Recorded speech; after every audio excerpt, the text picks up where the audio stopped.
Hi, this is David with EV World News. We're talking about electric vehicles, green energy, and the stock markets. I'm joined today by engineer Mike Herzog. How's it going, Mike? Doing great today, David. Glad to be here again. Yeah, normally we end up talking a lot about grid topics, but today we're going to spend some time talking about the Rivian and Volkswagen investment. We're going to talk a little bit about VinFast. We're going to talk a little about some things going on with the Tesla Model 3 compared to the Toyota Camry. And we'll talk a little bit about how those stocks are playing out as well. And so because it's obviously given some stock transition. What's been interesting is researching today's topics. My computer kept freezing up because so many of the news sites are always running the automatic video ads, and my computer just can't handle it because I'll have a dozen news pages open and they're all running these ads and all these videos are playing at the same time. And oh my God, think about the energy that's using. We talk about how AI, a chat GPT query uses 10 times the energy of a Google search. And I've got all these stupid videos running. It's like, that's certainly not the greenest use of the internet. I saw that come up yesterday because it's with the heat dome. We're in the Midwest and we had our first dose of real heat this past week. And I know a lot of the places, other regions in the country have seen that we have load control programs around here, AC management. You just put out, hey, hottest day of the year, set your thermostat a couple of days higher, support the grid.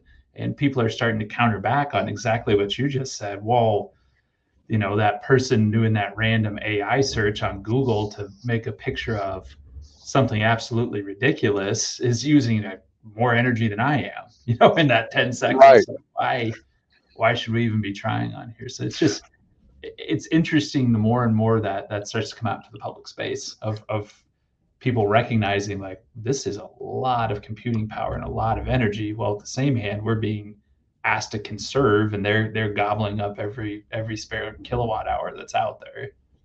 So yesterday about 5:45, I was leaving to go to tennis, and all of a sudden I get that emergency warning on my phone that says danger, baseball size hail incoming. Okay. And it starts raining right then where I'm at in Papillion. I turn around and start heading back home, and hail starts hitting my car. Okay. And I'm almost to the garage when one hits it, and it hits so hard on the car and it left a massive bump, but it rang my ears like I'd fired my handgun with no ear protection. It was that bad. It was that loud. And I didn't actually see it till I got it dried off today and took a look at it. Mm-hmm. Well, what's worse is my son parks his car outside, and it looked like a brick came through the rear window. The rear window completely imploded into the car, all busted out. Wow, completely gone. And I mean, his car has thousands of dollars of damage on it. I just can't believe. I mean, this is the fourth hailstorm we've had this year. I've never seen that. I mean, we get snow, okay? We expect snow, but when it's 90 degrees outside and we get hail, it just seems so bizarre. But we are definitely having bizarre, and of course we have that flood going on in the Missouri. It's supposed to crest today, and so it'd be interesting to see how that plays out. And I know I'm folks that are chiming in. We're just talking about the weird weather a little bit, only because I personally took, I don't know, probably $6,000 or $7,000 worth of damage in two of my cars yesterday. It was. That's staggering. Rough around here. It has been rough around here this spring. Unexpected. The thing I've been worried about is my solar panels, and somehow my solar panels don't seem to get scratched by hail, which I'm impressed by because I keep thinking they're like a window up there on the roof, and somehow. That's a good anecdote, right? It's good to get that out in the public they're space. really resilient, apparently. The back windshield got busted out, but solar panels make it through just fine. Yeah. And my roof wasn't damaged, anything like that. I had some other windows that I thought might get damaged, but nothing of the sort. But anyways, so our big news today we want to talk about, and this is something Bill and I probably talk about more. We want to see some consolidation of the U.S. EV makers into the space. We've got Aptera, we've got Canoo, we've got Mullen Automotive, we have Lucid, and we have Rivian. And I've said for a while, I felt that Rivian looks like a damn Ford. I mean, the Broncos and the Rivians look just alike. And to me, and I'm a big Ford guy. Okay, I've always been real big into Fords. I don't own any Fords currently, but I've owned a lot, from everything from Crown Vics, Escorts, multiple Tauruses, Astro vans, everything for fleet vehicles, all kinds of things. I've had Expeditions, Explorers. I've really always been into Ford. Okay, my dad worked for Ford for a little bit after he retired from the Air Force, and so I've always been pretty loyal to Ford, and I really wanted to see them jump on this, but Volkswagen beat them to the punch. Okay, and I'm really happy to see this, because Rivian is kind of an exciting company. They've got great products. They're making all these vans. You know, we've talked about Amazon a few times, because Amazon has this huge fleet of electric Rivian vans. They're working out great for Amazon. They're really super fast. I've talked to Amazon drivers. They love driving those things. They're talking about they got like heated seats, heating steering wheel, all these other features. Yeah. They're not bare bones. I agree with you. I've liked Rivian out there. I would say, just in my personal life, knowing that I'm in the EV space, that's the brand I get the most questions about. Tesla is a known quantity out there. To some degree, people know that it's out in the public space, but they say, right. What do you know about Rivian? What's out there? To the extent I've had people say, boy, I was really looking at these new Rivians. I like the way they look. I've heard great things about them. Like, I didn't know they were electric. I've had that a few times too. People don't realize they're an electric vehicle. They are sharp looking. I think they're designed, I tell people they're really not designed to compete with Tesla as much as they are with Range Rover. Yeah. So they're really a Range Rover competitor. Like they have that same curve, that same style, like the Bronco, like Range Rover in there. Yeah. Or you're going to compete versus an Escalade. Yeah. Okay. Yep. They're a little cheaper than an Escalade in general, but they're more like a Range Rover with superior performance. Better performance. Depending on, I like their truck look too, not just the SUV. I mean, that they entered that market a long time ago and identified that like this is a good space. People like driving trucks. Not just for the hauling purpose. They like the idea of driving trucks. Let's get in there. Right. And anyways, Volkswagen jumping in with a $5 billion investment in Rivian to design vehicle software. Now, the way this deal is structured, within 2 years, Volkswagen can exercise rights to own 15% of Rivian, which would make, after Amazon, which owns 16 or 17%, would make them the second largest shareholder in Rivian, which I think that's amazing. I mean, I think that Rivian, you look at all the different brands that Amazon or Volkswagen, they own Audi. Don't they own Porsche? Not sure about Porsche. I know they own Audi. Sometimes it's hard to keep track of who all owns each other because they keep selling the brands. But Volkswagen, even in the EV space, is coming out with what was the Volkswagen minibus or van? Yeah, they're coming back with those as an EV next year. I don't know if it's going to hit the United States. It'll at least be in Europe. It looks sharp as hell. Now. Yeah, they're out in Europe right now. And then I'll be honest, I've been waiting for the microbus for years, just for fun. I just want to go see one. Some of the design features on it are neat. They're very neat and thoughtful for a microbus. When we had the guy on here for the interview about converting gas cars to electric, that was one of their favorite ones to do because they've done a bunch of those. Mm-hmm. So that's been a popular one to do. So it makes a lot of sense for those brands that are popular to convert to EV to actually make them as EVs because they're so classic. Well, and the basic chassis, design on a microbus, there's not a lot of difference between that and a delivery van. So I wonder, some of that, it's a big open space. It's a big square space in the back with a couple of rows of seats and some features and everything. But I wonder if there's some tie in there too of Volkswagen line for it. So essentially, the two companies are doing a joint venture in this design company, and both companies are appointing co-leaders. And so that's It's a 50-50 joint venture, two co-CEOs. I don't know how that's going to play out, but they're putting $1 billion immediately into Rivian as capital, Cash and the injection. rest of the 4 million or 4 billion, or the other 4 billion over the next year, I guess it's looking like.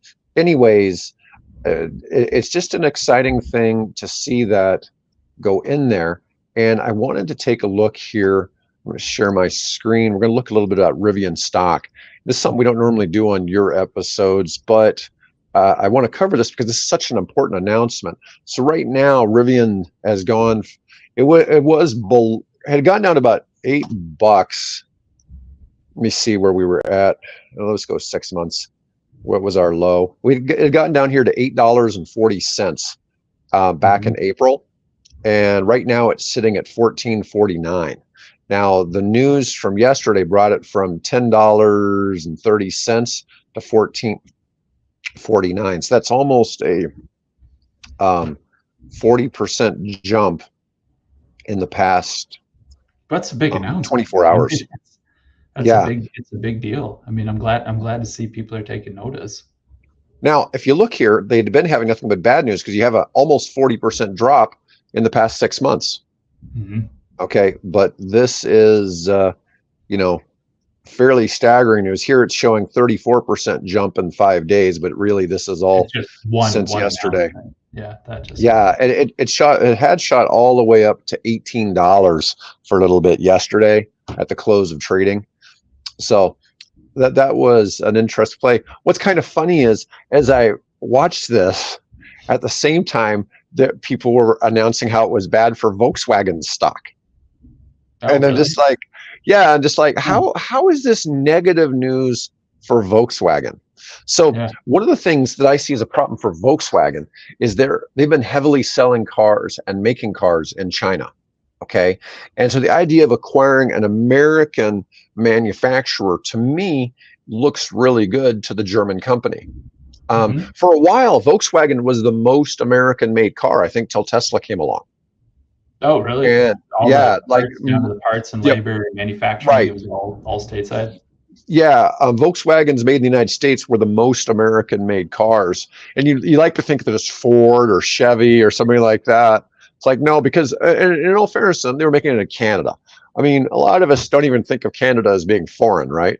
I mean, I have Canadian relatives, so it really doesn't seem that way. Canadians don't really seem like they're a separate country because we can just kind of just drive up there, right?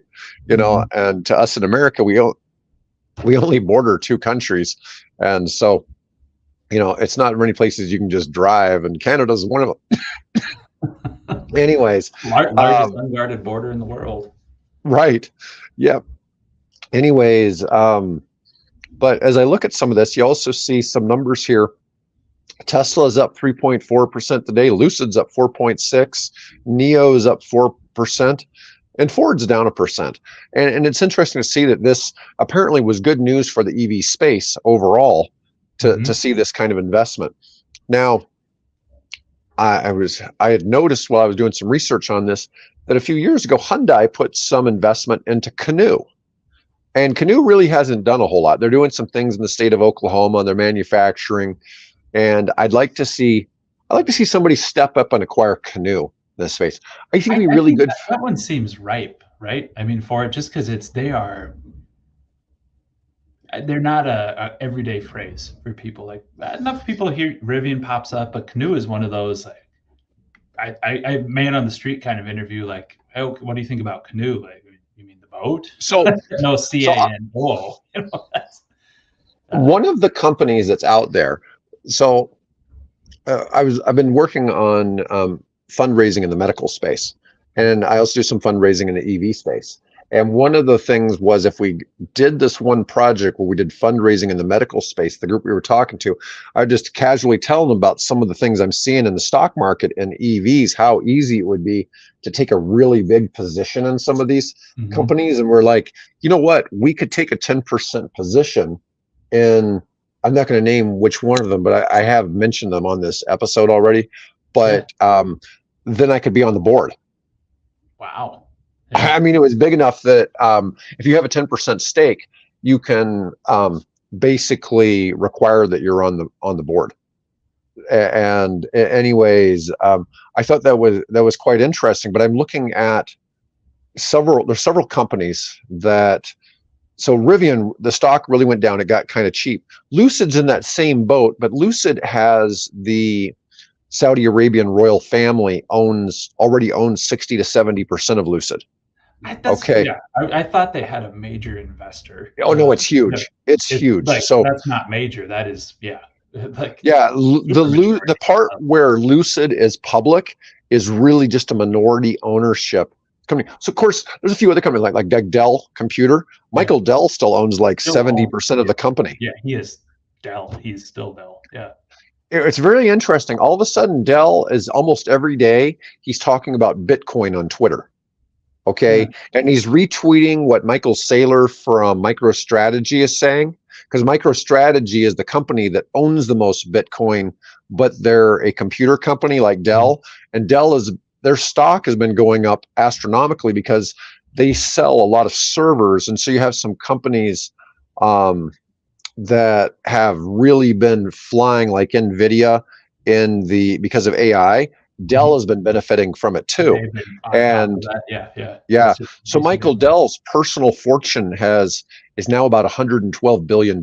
He's now, I think he's something like the 10th richest man in the world or something like that. I mean, all of a sudden his numbers have, and that's a company that's been around since like 1980. It's been around forever. Yeah. And so I may be wrong on that. Maybe it's like 85, something like that, but sometime in the 80s was when it started. And you just look at how much all of a sudden they're skyrocketing because of AI. And, he could have a big effect on the Bitcoin market just because of the fact of, somebody was just saying, well, if Michael Dell put 5% of his fortune into Bitcoin, he'd own more than MicroStrategy. And they're already a huge player in that space. Yeah. Doing that. Wow. I don't know how it is now, but about 2 years ago, only 20% of Bitcoin that had been mined had ever been traded. And so now what's happening, though, a lot of that Bitcoin is shifting. So the companies that are the mining companies, and a lot of them are in Asia, a lot of them have started selling a coin or they move it in private wallets. And so you don't see the cross exchanges. But anyways, I find this fascinating how the Rivian Volkswagen news looks like it's driven up the stock. Well, Lucid's up now 5% for the day. And, it benefits too. But Lucid's another company that would be ripe for somebody to take a big position in. But if you took a big position in it, you just have to know that at some point, I suspect the Saudis will take Lucid private. I suspect they'll come back when it gets to a certain point and they'll just take complete ownership because they're building a facility in Saudi Arabia for them to manufacture Lucids over there. So it's not just going to be a US based manufacturing company. That's a strong move. That's a strong move. The other thing that's really telling, if you're a hater of EVs and you think you love oil, look at what the Saudi royals are doing. They're doing things, they are diversifying because they know that their gravy train could end, but they have $1 trillion. The Saud family is worth, well over $1 trillion. And so they probably have 4 to 5 times the wealth of Elon Musk. And it's ridiculous to just speculate, what they could do. It's not like they ever have to worry about money again, but the thing is, they give a stipend to everybody who lives in Saudi Arabia. So everybody who's an original Saudi Arabian citizen, Kuwait does the same thing. There's a few of these oil countries that basically pay dividends to all citizens. And so they have this, we talk about, universal basic income here in the United States. Well, some of these countries have been doing it for a long time. Private family subsidization. That's right. Yeah. Libya was doing it too before, there was the overthrow of Gaddafi. So it's interesting to see how now Lucid's up 5% now. We've just been sitting here watching. It's gone from 3.5% to 5.2%. I think they're watching us. I think New York. Yeah, that could be. We have a lot of people watching today. So we don't normally talk about the stock market on your days, but I just find that interesting. And I like seeing that because that's not my my bailiwick. I'm not super exposed in those, but I love to see that ripple effect of a big news and somebody making a big move and just bringing that attention back to the space, and people, oh, all right, little positive vibes echoing out through all the rest of the EV space. Yeah, well, you just never know what that'll do. So I didn't really look at the negative news on Volkswagen, but let's take a look at the negative news on Volkswagen, because I think this is really funny. It's like, 'cause this is like a contrarian opinion. Okay, so Volkswagen slips on worries about cost and implications of the Rivian deal. Their Volkswagen shares fell on Wednesday as investors worried about the cost and uncertainties of a joint venture with Rivian. And I find this really fascinating because I felt that VW needed something fresh anyways, because I've been looking at the people. I don't know how many people understand how much the Chinese market, the Chinese EV makers are now, it's now cool to actually own a Chinese car. And so they're taking away market share from the European automakers, and they're taking market share away from American automakers that are selling in China. Yeah. And they're growing their own base.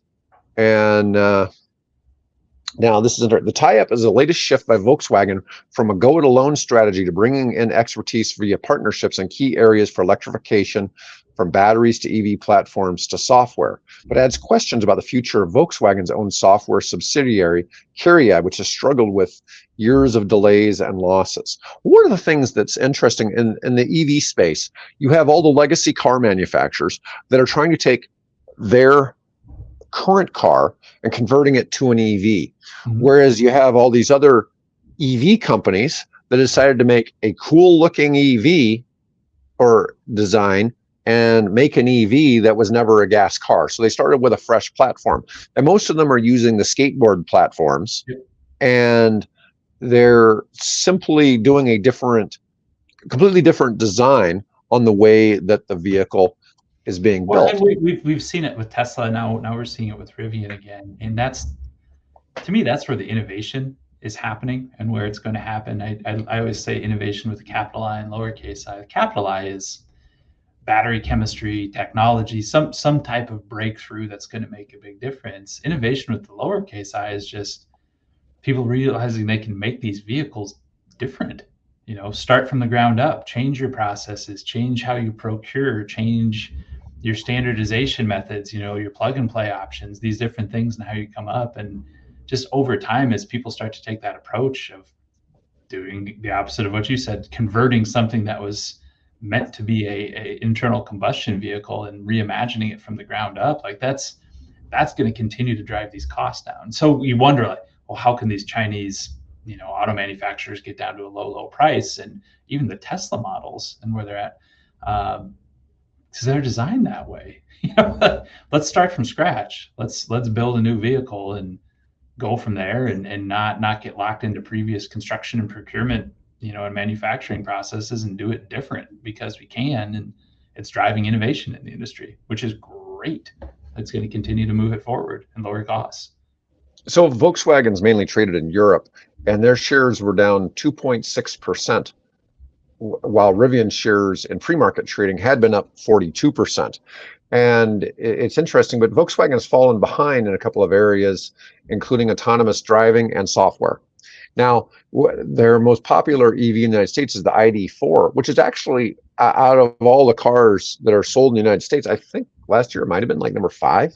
Really? As far as EVs, wow. I mean, it actually sold pretty well because there wasn't a whole lot out there. Whereas in 2024, there's a whole lot of EVs, and next year for 25, it's going up exponentially, the number of models of EVs, and we're going to touch on that a little bit more here in a little bit. But just so many of the news articles today were on this topic, and I really felt we had to cover it. I got something kind of funny.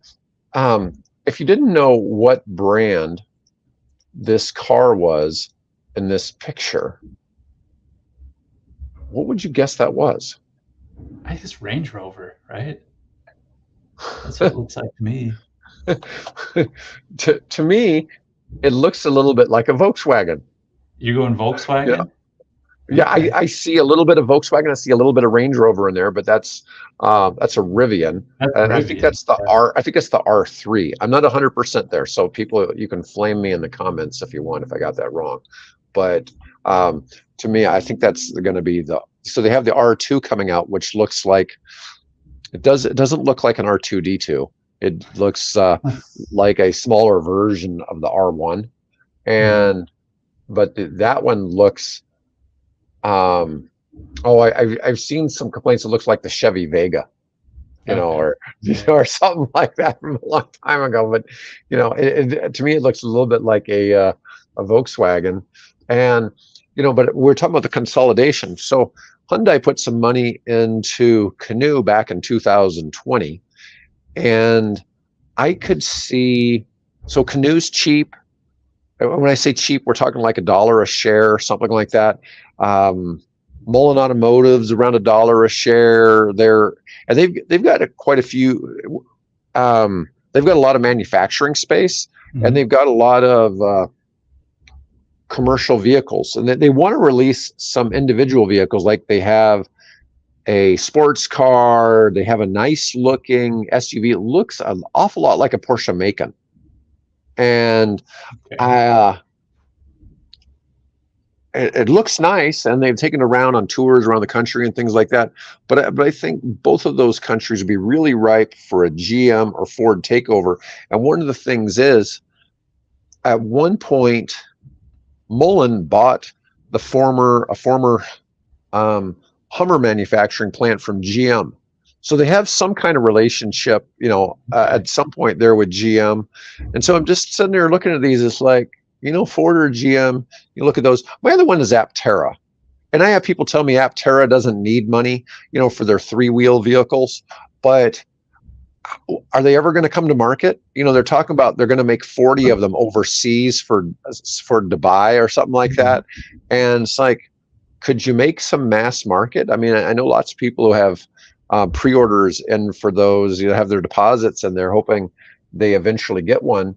But it would be nice Well, and to that's you see. look at the Lucid and I don't know much about Mullen, I'll be honest, but it's almost wondering like what do they do well, and almost playing connect the dots. Okay, what is Ford missing? What is GM missing? Like which the situation that just went through with Volkswagen is they have software issues. They're falling behind on software. Like, let's go with a company that's nailing software. That's where Yeah. we need help. So what do those other companies have that can bring to the table to afford a GM?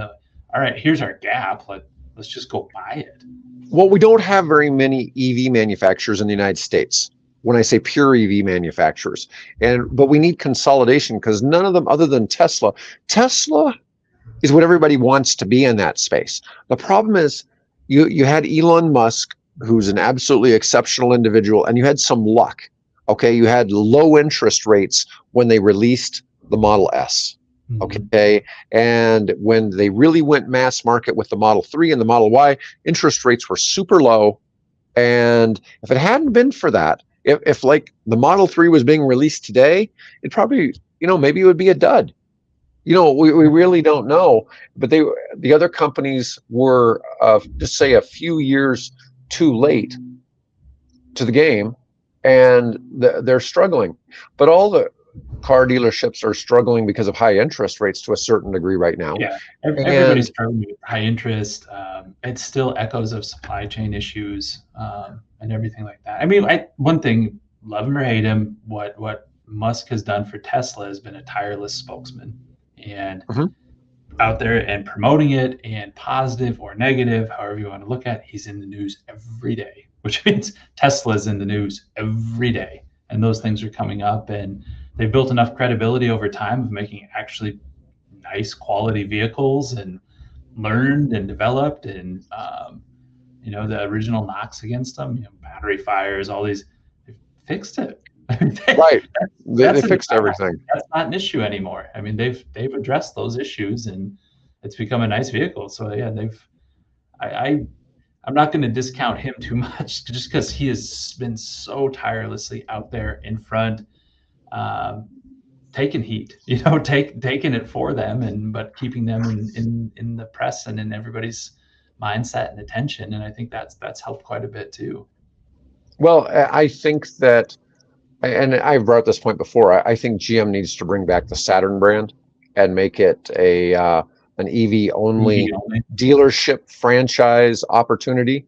And all of the other gas powered, the Chevy, the GM, the Cadillac, they could all send all their used cars over to the Saturn dealership. Yeah. Okay, where they have salespeople who know what the hell they're doing. And what's interesting here, though, I've met car salespeople that work for like Kia or some others, and they really understand EVs, but they also drive them. And so that helps, and so they're getting a large percentage of the EV sales in our area.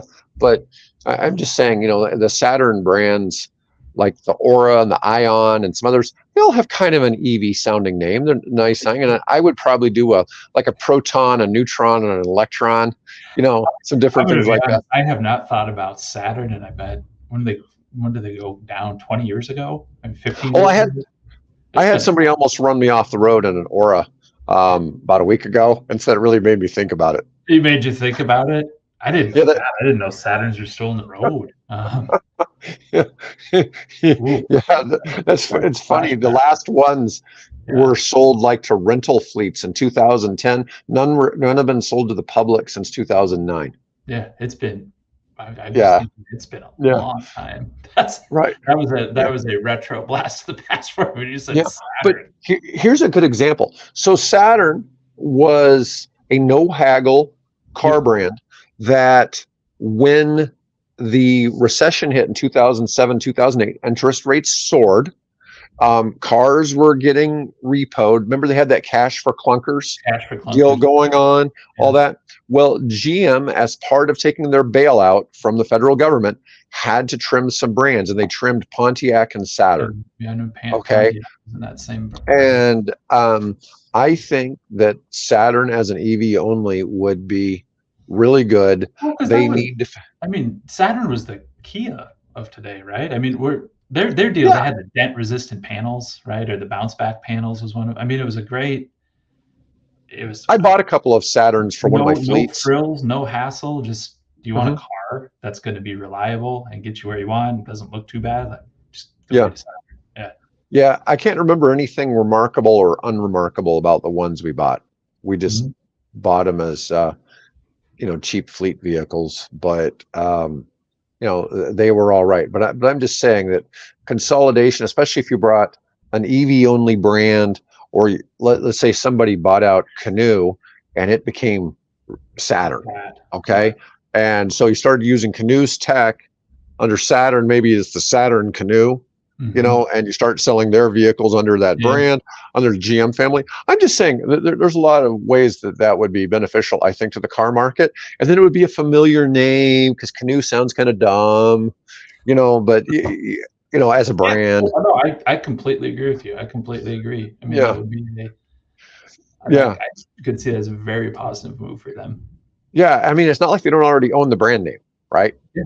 Yeah. So I'm just saying that's one of my weird thoughts. So let me see. I want to talk a little bit about VinFast. So VinFast came to the United States about a year or so ago, and they've been only being sold in California. And now this is the VF3, okay, in this picture. Now the plan is to sell this in the United States next year, or at around it was to sell it around $20,000. But this photo shows VinFast electric car VF3 at an event in Vegas in January. VinFast just can't sell enough cars, so it's hoping its tiniest and cheapest car yet, a roughly 10-foot long mini SUV priced at $9,200, called the VF3, will become Vietnam's national car and win over consumers in Asian markets. So, the VF3, my understanding is going to come to the United States at $20,000. Okay, but it's basically like a Suzuki Samurai, from the 90s, but it's all electric. Not like that vehicle, Yeah, and they're nice looking, but this is a Vietnamese car manufacturer, and they're talking about pricing it at $9,200. So it'd be competitive with the Seagull from BYD. Mm-hmm. But this would be how would the tariffs work on VinFast? Are most of the parts sourced from China, so would they still be subject to those tariffs, or this one would avoid it because this one's Vietnamese. It's going to be a whole different ball game. Let's see. They're going to build a $4 billion factory in North Carolina, but they're facing some delays in construction. Let me see. Let's see, there's anything here. They reported a net loss of 2.39 billion last year, despite a 90% increase in revenue. Now, the founder put $1 billion of his own personal worth into the company on top of 11 billion in financing the parent company injected into VinFast. So it's kind of weird. VinFast has this weird float where somehow, normally when you go public, you have to have at least 30% of the value of the company in the float, meaning that retail investors can buy into it. And somehow VinFast did this with only 1%. And so the CEO owns 99% of the company. And the stock went up to, when it first went public, went up to like $10 billion market cap or something like that, meaning that his 1%, like for a day, made him almost like a trillionaire or something like that. It was really bizarre. I was only there for like an hour. Mm-hmm. Okay. And it was really some bizarre numbers, but this VF3 is going to be an interesting car to have in the US. I mean, it's going to be an actual highway drivable car, but my understanding is going to be more like 20 grand. But this article doesn't talk about that, but that was the goal, as my understanding. They're talking here about selling it in Asian countries for under $10,000. So that's, it's really interesting to see that, because that's going to be competition for the BYD Seagull, and it'll make VinFast interesting. VinFast has an SUV that at the moment, I think you can only get it in California, and it's not too bad. It's around $400 a month on a lease, and it's basically like a Model Y, but it's not eligible for as far as I know, it's not eligible for the $7,500 tax credit, or maybe it is if you lease it, because leasing affects the tax play a whole lot different. So let me see here. I wanted to talk about the Tesla Model 3 is now cheaper to lease than a Toyota Camry. So the 2024 Model 3 rear-wheel drive is cheaper to lease than a hybrid Toyota Camry, which I was talking before. The hybrid Toyota Camry now gets 44 miles per gallon city or highway, which I think is phenomenal. That's great. Yeah. You look about that and you talk about, from say 10 years ago, they're almost cutting their carbon emissions in half just because of the hybrid drivetrain. That's a pretty substantial deal when you start talking about trying to clean up pollution and things like that. If everybody all of a sudden switched to hybrids and plug-in hybrids, their Sienna hybrid, their minivan hybrid is the same deal. I think it's 36 highway and city, which is phenomenal for a minivan. I mean, that's great. Good luck finding one of those used. Yeah, you're not good. I've looked. A Sienna hybrid minivan, you can't. I think about the cheapest you could find one used is about $38,000. We were looking for one last year or 2 years ago before I got my full EV, and basically it was like, we're going to put your name on a list. You're going to pay more than sticker, and when it shows up, you got an hour to decide if you like it and sign. Otherwise, it's going to the next person in line. By the way, you're 10th on the list, so good luck. Yeah, 36 miles per gallon for a minivan. That is nuts. That's city or highway. I mean, some of these are really knocking it out. Toyota's really knocking it out of the park in the hybrid space, and you look at even the Toyota. We were talking about how a lot of the cars keep getting bigger and bigger. The Camry keeps getting a little bit bigger, but the Toyota Highlander keeps getting bigger as well. But the current hybrid for it gets 35 miles per gallon. Wow. I mean, that's pretty impressive. It's pretty impressive. Now, it's not the same as the 120 mile per gallon equivalent that the Tesla Model 3 gets, but still, when you're talking Yeah, a traditional still a gas combustion powered engine. car. Yeah. So right now, you can lease a 2024 Model 3 standard range rear wheel drive for $299 per month for 36 months with about $4,000 at signing.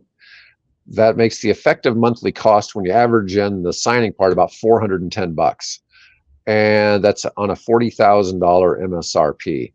The Camry hybrid, now it's saying that the Camry hybrid now is going to be, for next year, is going to be up to 51 mile per gallon combined. 51. 51. Holy smokes. That's got to be best in class. That's amazing. That's almost as much as like the Prius. I mean, the Prius is like 65 or something like that. The LE model is $359 a month for 36 months with $3,000. The Camry's MSRP is only $29,804, which is $10,000 less, but the effective cost is $32 more a month than the Model 3.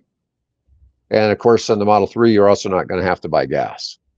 Although you're not using a whole lot of gas at 51 miles per gallon, comparatively. Comparatively, what it was, a decade ago, 15 years ago. I mean, that is pretty damn impressive for the Camry to be doing that. And I've owned a Camry before. I've owned a couple of them actually, and I've always liked them. It's a good, if you need why it's I like this because it's the Camry. It's not the Corolla. It's not the Honda Civic. It's the next level up. Hey, this is a little bit nicer. This isn't the the bare bones kind of thing. Like, it's Camry. Like, that. It's a nice vehicle. About 6 months ago, we talked about how you could get a Model 3 for less than a Corolla. Okay, if you were including total cost of ownership, including gas. But now we're talking actually going out and leasing the Model 3 now, and for a $300 a month lease. That's pretty phenomenal. Let's see. There's some things going on with Tesla right now where more of the cars all of a sudden are eligible for the full $7,500 tax credit. And if you're somebody who's eligible for the tax credit, they ship you a model that's eligible for it. If you're not eligible for the tax credit, they send you one that's got some more Chinese parts in it. Clever. It's good. Yeah. So apparently they have a mix. Somehow they ended up with getting some different battery packs. And if you buy rather than lease the long range model, it's only around $1,000 more expensive than the standard range, thanks to the federal tax credit.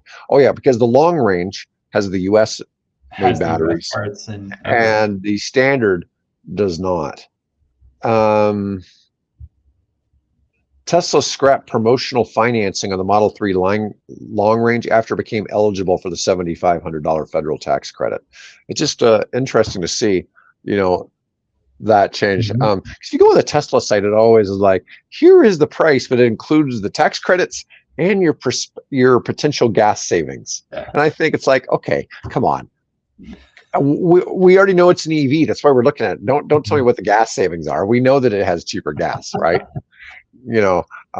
So I mean, I don't know that that's really a fair assessment.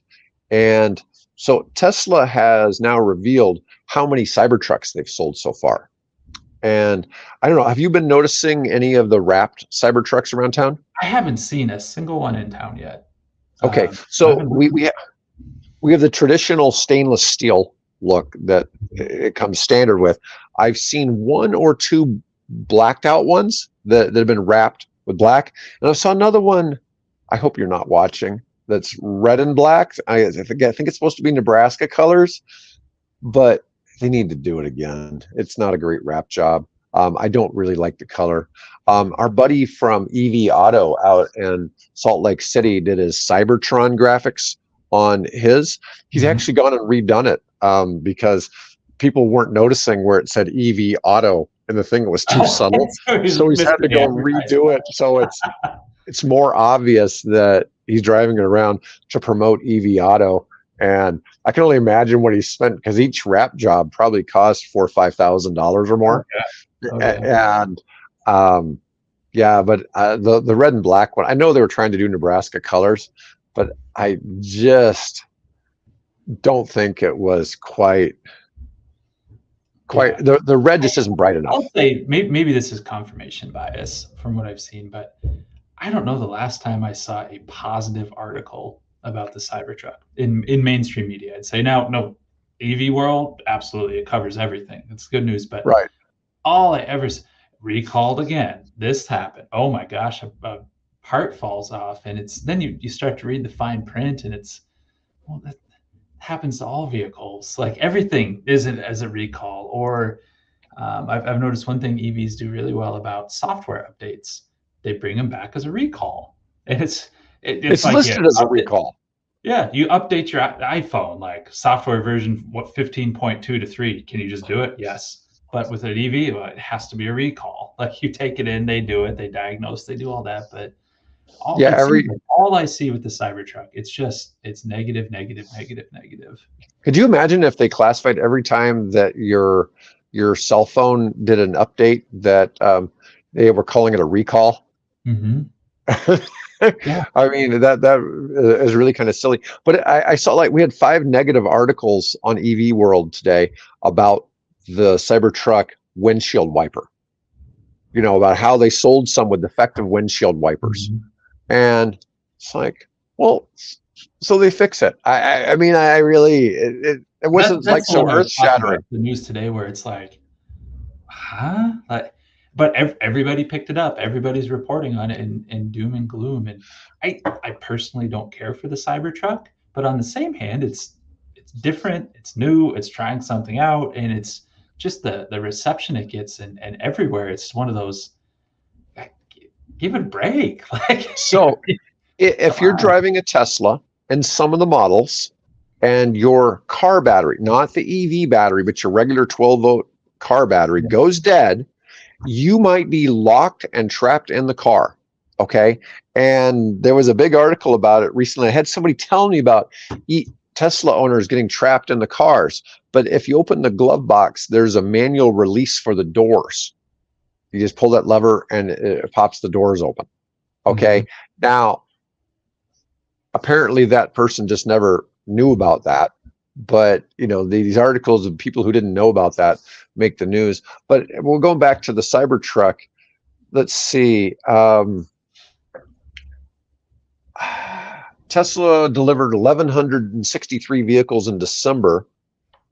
And so far in this year, they've delivered 10,525. So right now they're delivering an average of 1,754 Cybertrucks per month. So that's, you know, it's not as much as what they're delivering in the other spaces, but they knew it was going to be slow. They said that, I think they said that eventually they wanted to kind of cap it out at 125,000 a year, or maybe 30,000 a year. There's, you know, I've seen a couple of the cars around town that look like this, and but like I said, I've seen it completely black and red and black. Like matte black?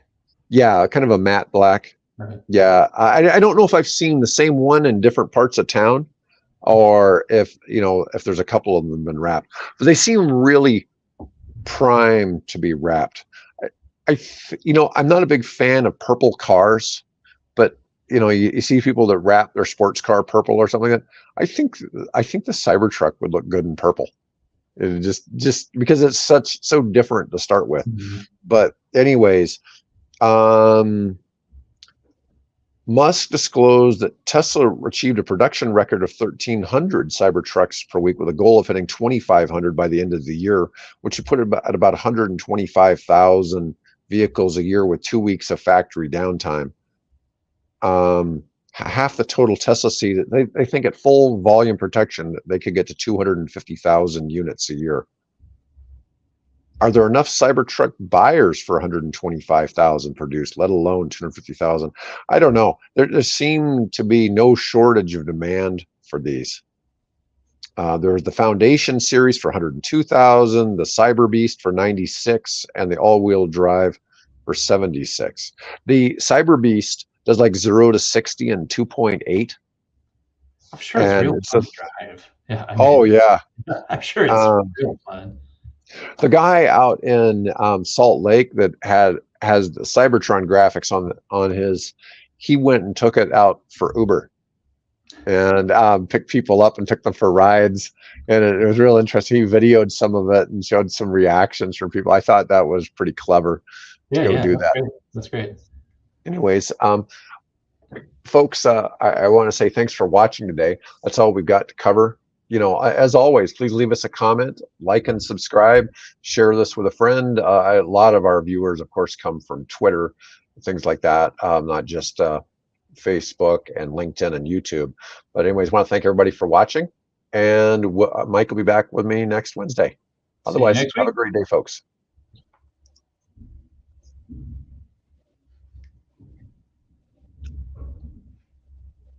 If it'll ever stop. I think we're still streaming. Yeah, mine's showing still streaming.